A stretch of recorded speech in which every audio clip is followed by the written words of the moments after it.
Metronome is one of the best tools a musician can use to develop their own playing. However, a lot of people find it initially tricky to learn how to use a metronome. So we're going to explain some very simple ways of starting to use a metronome in this lesson.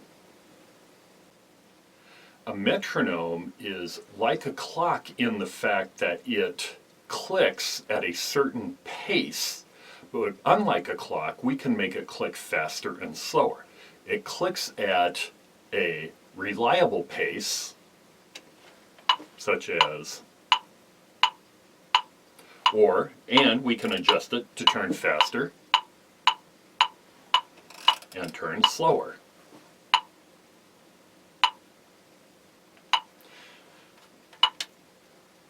There are many different types of metronomes. There are still the old ones, the swing arm ones. There's these standalone units like this. This is a quartz battery powered unit. There are many device apps like smartphone or pad, iPad type devices, tablets I should say. And there are even programs for your computer. It doesn't really matter which one you use, but you do need to learn how to turn it on and how to adjust the speed faster and slower. In the case of these standalone units like this has a dial, and the dial simply moves one way or another, and it has numbers under that dial, and the numbers simply explain how many times the metronome clicks in a minute.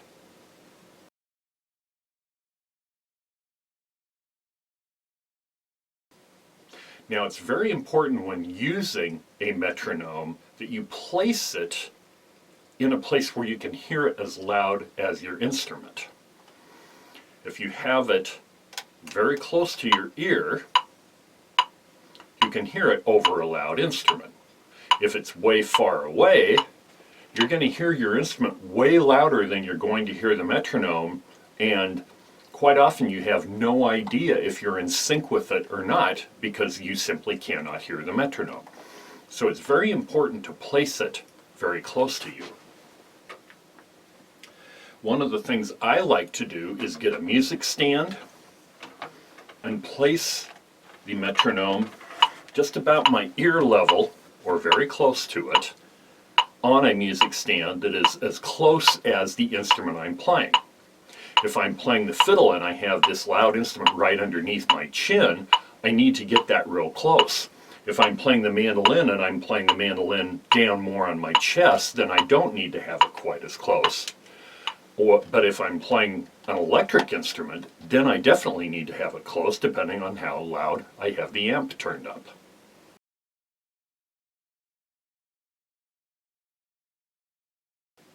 Now, when you use a metronome, you want to synchronize the sound of your playing to the sound of the metronome. I do not use the lights.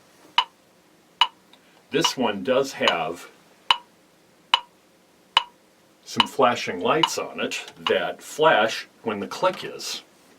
However, I put that behind me, or if it's in front of me, I simply don't look at it, or I'll play with my eyes closed or something like that. And the reason is when we play with other people, we do not synchronize to what they look like, we synchronize to what they sound like. So you need to match the sound of your playing with your metronome. That's extremely important.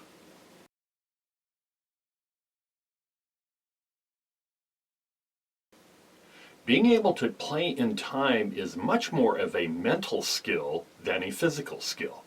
And the reason is you have to be able to hear timing in your mind before your hands will be able to execute it. The same thing with playing with the metronome. You have to be able to synchronize with the sound of the metronome in your mind before you can synchronize your playing with the metronome. So let's look at how to do that here.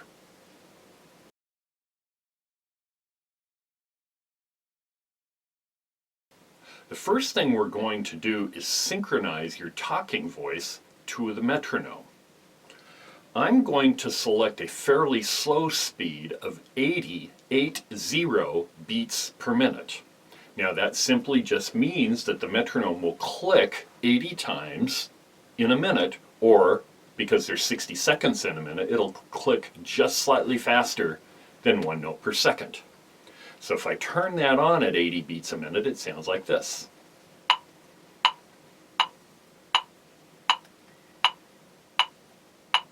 Now what I'm going to do is I'm going to count using the numbers 1, 2, 3, 4, 1, 2, 3, 4. So what I'm going to do, and I want you, after you observe this, I want you to pause the video and do the same thing, is I'm going to turn on the metronome and listen to it for a number of beats so that I can kind of get how fast it's going and predict where the next click is going to be. Because it clicks at the same speed all the time, if we don't turn the dial while it's clicking, or don't select a different tempo while it's clicking, of course, then you should be able to predict where the next click is going to count. And so what I'll just do is I'll turn on the metronome, listen to it for a while to get the pace, and then right with the click, I'll say the numbers 1, 2, 3, 4, and I'll just keep looping that around and do that a number of times in a row. So let me do that here.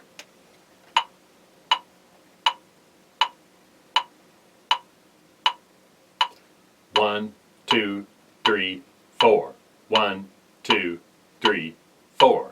1, 2, 3, 4. 1, 2, 3, 4. Now I want you to pause the video right now and you do the same thing with your metronome.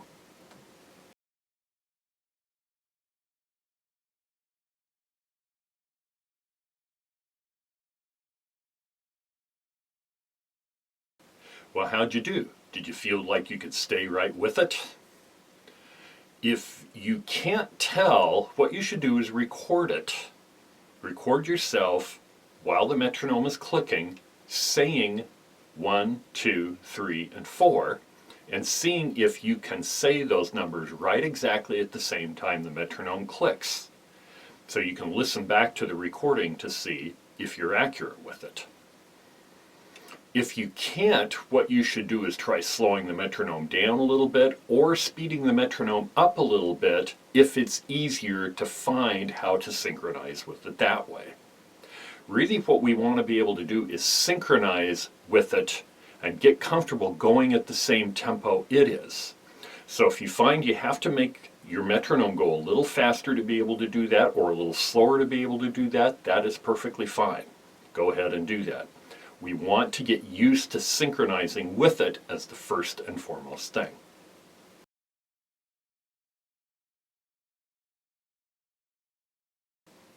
Now we want to try to synchronize 2 notes per beat. Once again, I'm going to select my metronome at 80 beats per minute. And this time, instead of saying the numbers 1, 2, 3, 4, I'm going to put the word "and" in between. So in other words, it would be 1 and 2 and 3 and 4 and 1 and 2 and 3 and 4 and. I still want to say the number at the same time that the metronome clicks. So that is the beat. And then the word "and" will simply be halfway in between the beats. So what we're doing is we're representing 2 sounds per each beat, and we want each of those sounds to be the identical length. So let me show you how to do that here. I'm going to turn on the metronome once again at 80 beats per minute. I'm going to listen to it for a little bit, get the idea of the pace, and then I'm going to talk that 1 and 2 and 3 and 4 along with it.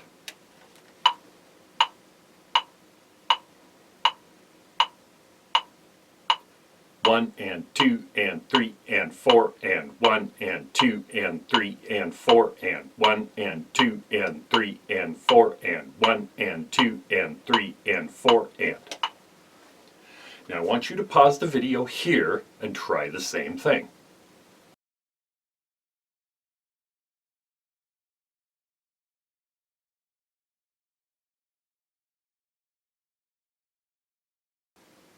Once again, if you need to speed the metronome up or slow the metronome down to make that synchronization happen easier, by all means go ahead and do that.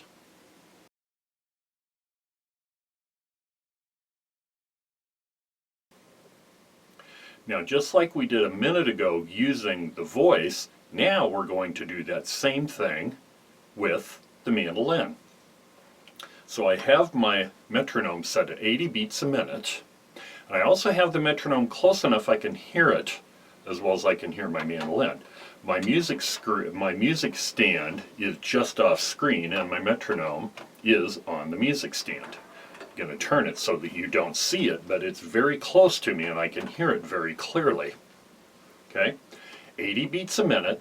What I'm going to do is turn on the metronome, listen to it for a period of time to get that pacing, and then I'm just going to play one D note, open D string, on a downstroke at exactly the same time the click is.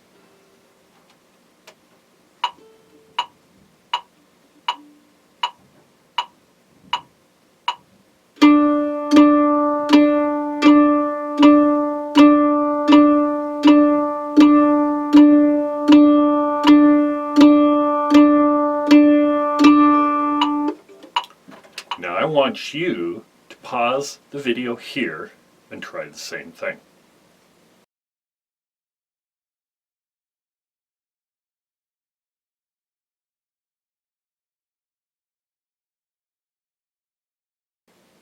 Now I'm going to do the same thing, except I'm going to play 2 notes per beat, and I'm going to go down on the open D string when the click happens, and then I'm going to go up halfway between the clicks. So I'm playing 2 notes per beat, and this is the way that the pick direction goes anyway. You do a downstroke when the note happens on the beat, and an upstroke when it happens in between the beats, or musicians call in between the beats the offbeat.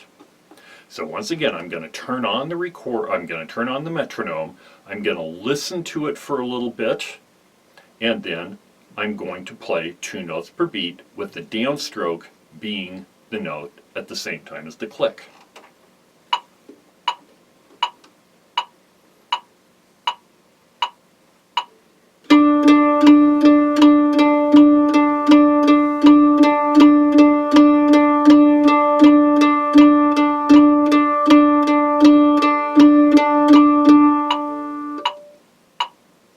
So now I want you to pause the video here and do the same thing.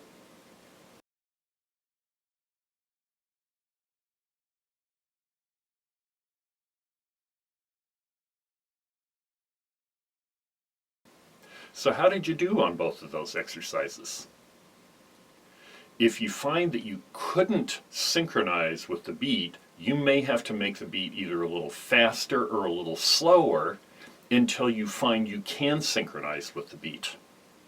The most important thing at this stage of using the metronome is being able to synchronize with it.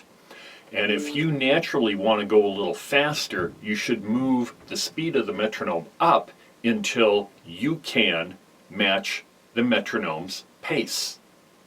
If you find you can't go as fast as I am right here, that's okay. Slow the metronome down once again until you can match the metronome's pace. And you may have to use 2 different paces to do 1 note per beat or 2 notes per beat. That's perfectly fine. Right now we're just looking to get used to playing in sync with the metronome. Once you get used to doing that, then you can use the metronome for all kinds of things.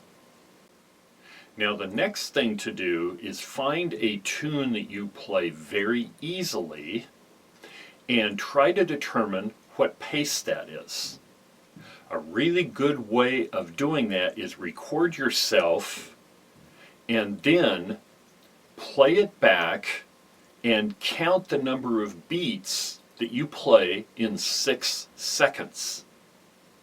When you get that number, multiply it times 10 and you'll have the number of beats you play in 60 seconds or 1 minute, and then you can set the metronome at that number, because remember, the metronome numbers are beats per minute. So you want to set the metronome at the speed you play comfortably first. Okay, I'm going to play the A part of St. Anne's Reel using the metronome at the same speed I was doing, 80 beats a minute. Once again, I'm going to turn it on, listen to it, and then see if in my mind I can sing along with that. I'll sing out loud so you can hear it, but synchronizing at that speed. Remember I said earlier that playing in time is more of a mental skill than a physical skill. You have to be able to hear where in time is. So I'm going to turn this on, listen to it for a little bit, and then I'm going to sing the first little bit of St. Anne's Reel in time to the metronome click.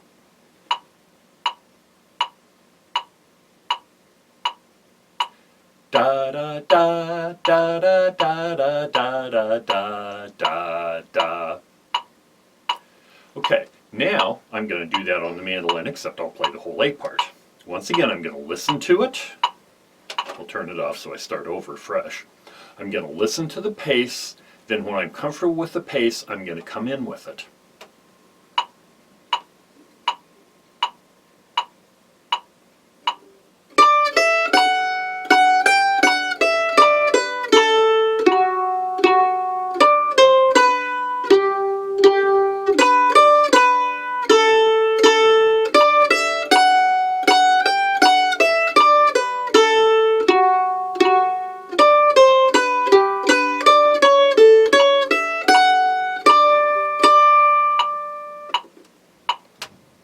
So what I want you to do now is think of a tune you play very comfortably, find how many beats per minute you play that pace, once again record it and listen to it, then set your metronome at that speed and play along with that.